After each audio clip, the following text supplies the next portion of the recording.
Breaking the bleed nipple off your radiator can cost hundreds to fix. We've developed a bracket to protect your radiator. It takes 2 minutes to fit and can stop your car from being disabled, but even worse, stranded.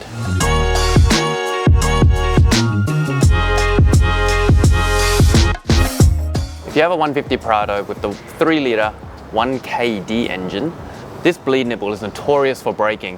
When you're changing the battery over and you hit it, or you just lean into the engine bay and push on it, they've been known to break quite easily. If you were unfortunate enough to break your bleed nipple off, we don't advise driving around with a leak in your radiator. It could cost up to $500 for a new radiator, plus the cost of fitting it, but that's if your engine doesn't overheat in the process. This bracket protects the bleed nipple and consists of 2 parts.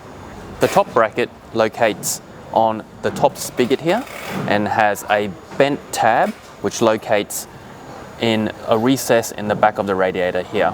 The side bracket locates on the spigot on the side of the radiator and locates like so. When installing the top bracket, it's easiest to put the rear tab in first and then just click that top spigot into position like so.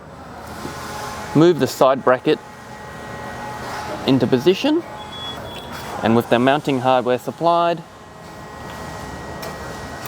fasten them in.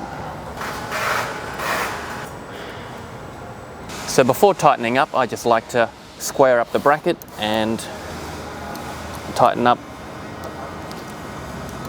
the fasteners, and you're done. The bracket is designed to transfer any vertical load from a battery being installed or your hand being put on it. The bracket is made from powder-coated stainless steel and nut-certed for quick and easy install. This only seems to be an issue on the 3-litre Prado, but if you've got the 2.8-litre 1GD engine and you've had issues, shout out and we may develop a bracket for that too.